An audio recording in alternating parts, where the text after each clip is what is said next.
Les 7e journées scientifiques de périnatalité ont refermé ses portes après 3 jours de travaux en vue de relever les défis de la mortalité mère-enfant.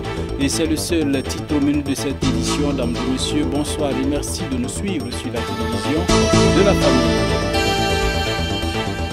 Tout d'abord, à la présidence du Faso, le président du Faso a accordé une audience au Premier ministre de la République du Congo. Porteur d'un message du président congolais Denis Sassou Nguesso, le Premier ministre congolais se dit heureux d'avoir bénéficié d'une oreille attentive de son Excellence, Monsieur le Président du Faso, le capitaine Ibrahim Traoré.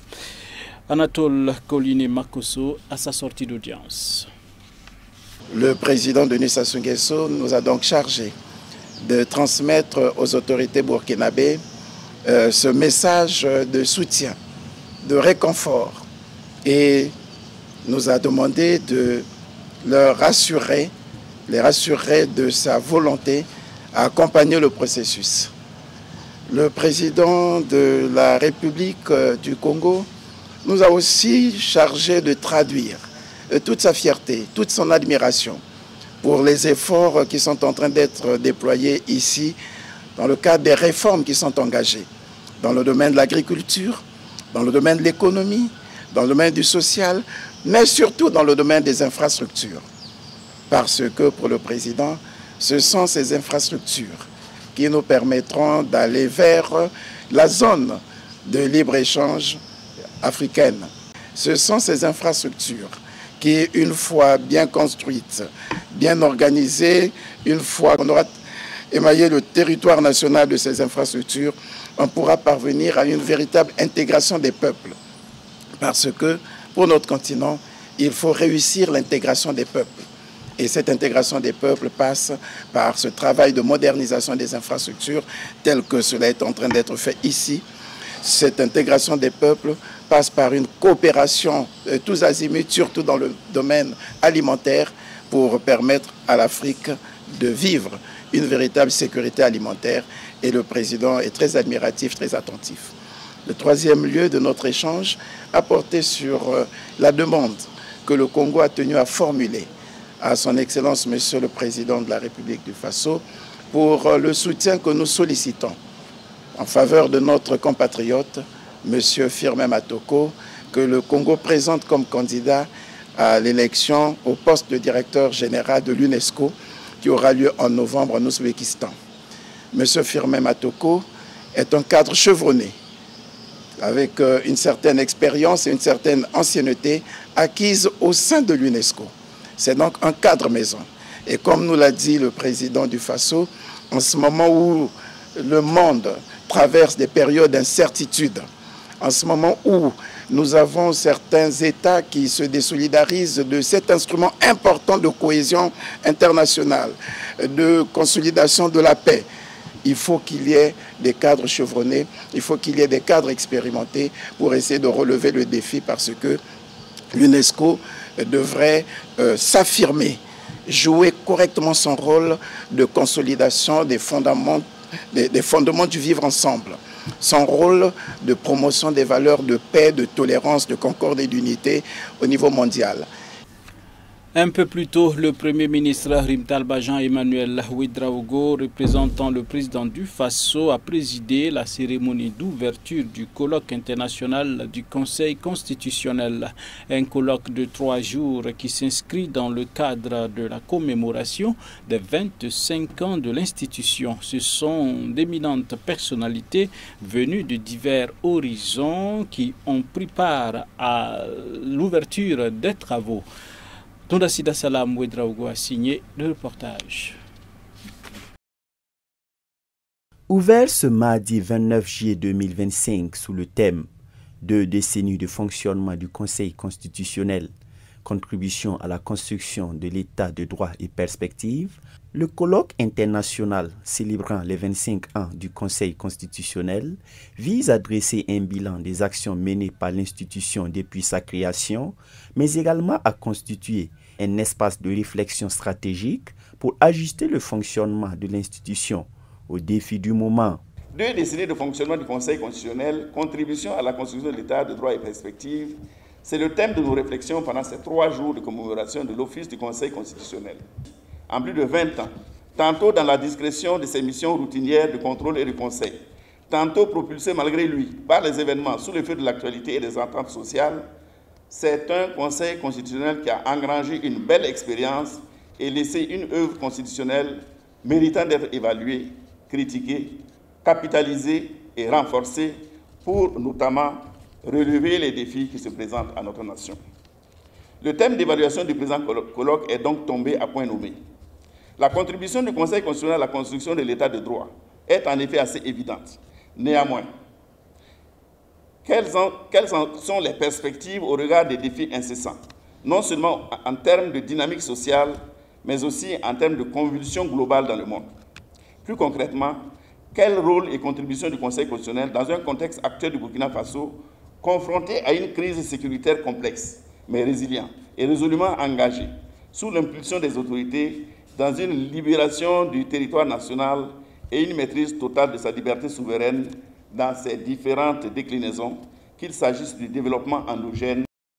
Le Premier ministre Rimtalba Jean-Emmanuel Ouedraogo, représentant le président du Faso, a insisté dans son discours sur la nécessité de trouver, à travers les échanges, des voies et moyens pour suivre la dynamique de souveraineté enclenchée dans tous les domaines par le gouvernement burkinabé. Dans le cadre de ce nouvel élan, il est judicieux d'envisager dans vos réflexions et en termes de perspective les voies et moyens qui devront permettre au Conseil constitutionnel de s'embarquer dans cette dynamique et de voir ainsi quelle synergie elle pourrait développer avec des juridictions et institutions sœurs. Le partage d'expériences avec d'autres juridictions pourrait accompagner l'extension de cette vision en Afrique. Il est en effet temps que les juridictions et institutions constitutionnelles en Afrique engagent des réflexions profondes pour redéfinir leur rôle dans la dynamique actuelle de la quête d'une identité africaine dans tous les domaines de la vie politique et de la gouvernance. Les changements profonds auxquels aspirent nos peuples en matière de modèle de gouvernance, de protection des droits et des libertés se feront difficilement avec des modèles pensés ailleurs, loin de nos réalités, dans des sphères qui nous sont étrangères. Il est donc temps de repenser le rôle des juridictions et institutions constitutionnelles en Afrique pour les adapter à nos réalités socio-culturelles, à l'évolution de notre histoire et aux aspirations de nos populations, afin qu'elles participent mieux à l'émergence de modèles de gouvernance propres à nos États. Les activités commémoratives de ce jubilé d'argent qui se déroule du 29 au 31 juillet comportent en plus de ce colloque la publication d'un recueil commenté et annoté de la jurisprudence du Conseil constitutionnel depuis sa création, le renforcement des capacités des membres de l'institution et une tournée régionale de sensibilisation sur ses missions. Le réseau Mère-Enfant, nous le disions en titre de Haut-Bassin, bien sûr, qui a lancé depuis le 23 juillet dernier les activités de ces 7e journées scientifiques de périnatalité 2025, vient de les clôturer après 3 journées d'échanges entre acteurs du monde de la santé.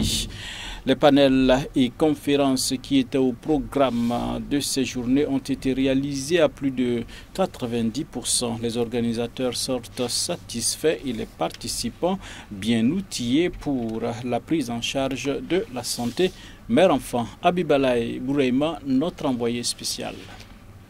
Les préoccupations majeures du moment auxquelles sont confrontés les différents acteurs œuvrant dans le domaine de la santé de la mère et de l'enfant dans nos différents pays ont été mis sur la table des échanges. Ils sont 504 à prendre part aux 7e journée scientifique de périnatalité 2025 venus du Burkina Faso, de la Côte d'Ivoire, du Togo, du Bénin, du Mali, du Niger, du Cameroun et de la France.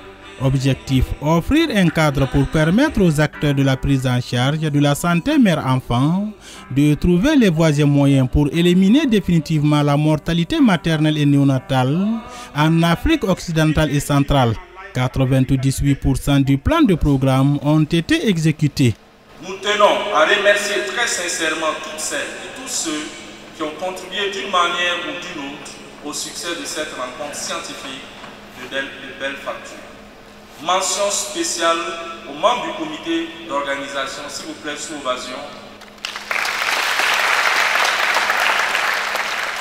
Il était attendu 107 communications et nous avons pu réaliser 88% de ces communications.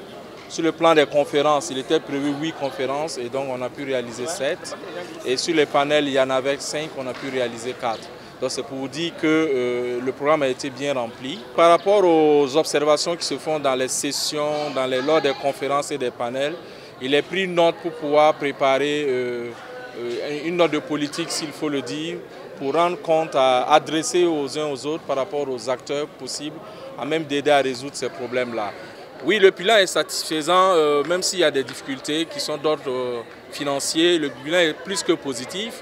Parce que d'abord, il y a un rayonnement, on est reconnu. On a pu tenir régulièrement nos journées. Voici, nous sommes à la 7e.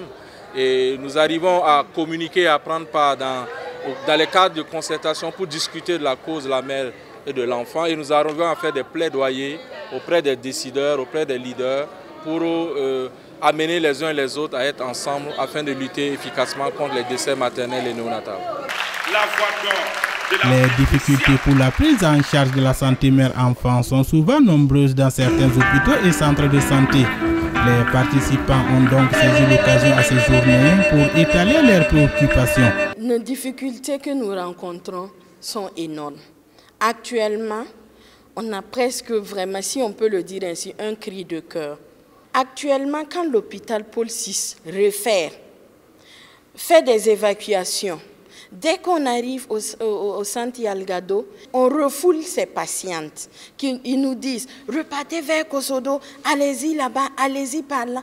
Vous faites le tour de Ouagadougou avec cette femme, cette mère, qui n'a vraiment qu'une seule doléance, si on peut le dire ainsi, donner la vie.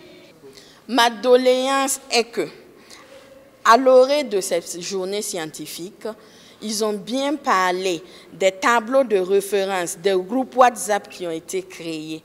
Voilà. Et que, franchement dit, ceux qui refoulent les patientes, ils ne le fassent pas. Une femme ne doit pas mourir en voulant donner la vie. La gouverneure de la région de Haut-Bassin, qui avait prononcé le discours d'ouverture de ces journées scientifiques de périnatalité, prononce à nouveau un autre discours, cette fois-ci de clôture, de félicitations et d'encouragement aux coordonnateurs du REMEB. À des exposés de belles factures. Les 7e journées scientifiques du réseau mère-enfant de la région de Haut-Bassin est un événement que nous apprécions à sa juste valeur. Ce n'est pas parce qu'on a dit Haut-Bassin que ça se limite à la seule région. Il y a d'éminents professeurs venus des autres régions du Burkina Faso et de la sous-région qui sont venus dans un cadre de partage d'expériences, de partage de savoir tout court dans leur domaine. Et tout cela dans le sens de renforcer les capacités des praticiens afin d'améliorer l'offre de services de santé de la mère et des enfants qui naissent. C'est donc la question de la périnatalité qui est évoquée ici. Et ils ont eu 3 jours pour échanger. Véritablement, ce sont des moments fort appréciables. Ils l'ont témoigné à travers le rapport qu'ils ont eux-mêmes présenté.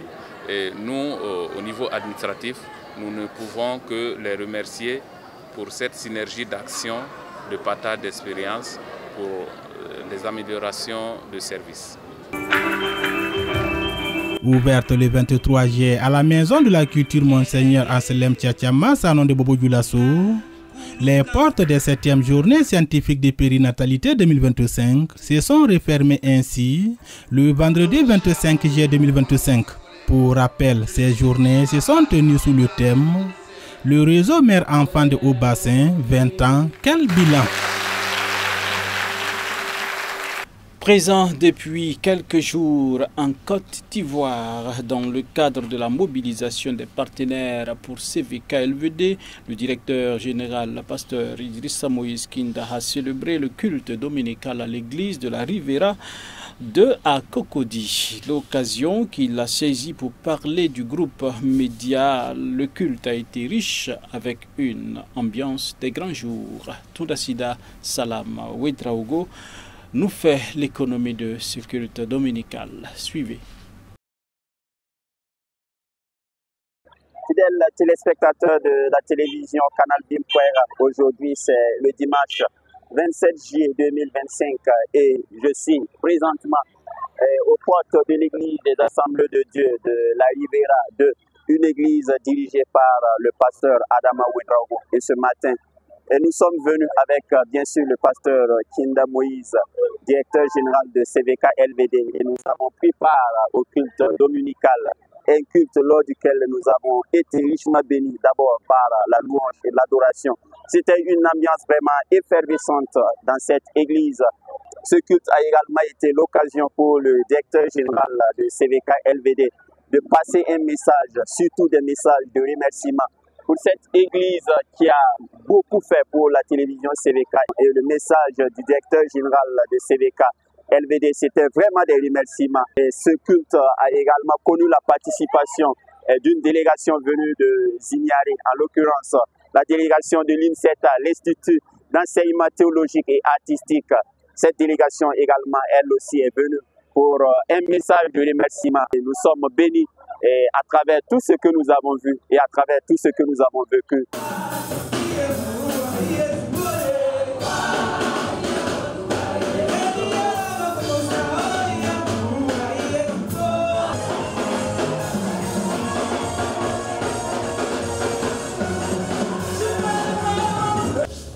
Bonjour et profitez de l'occasion, parce qu'on n'a pas cette occasion à tout moment, vous dire merci. Après avoir parlé à nos frères et sœurs du Burkina, nous avons pensé que, avec l'occasion que nous avons eue, il était de bon ton de passer également ce message en Côte d'Ivoire. Nous avons eu l'occasion d'être accueillis dans cette église et nous n'avons pas hésité donc à donner le message de CVK à cette église.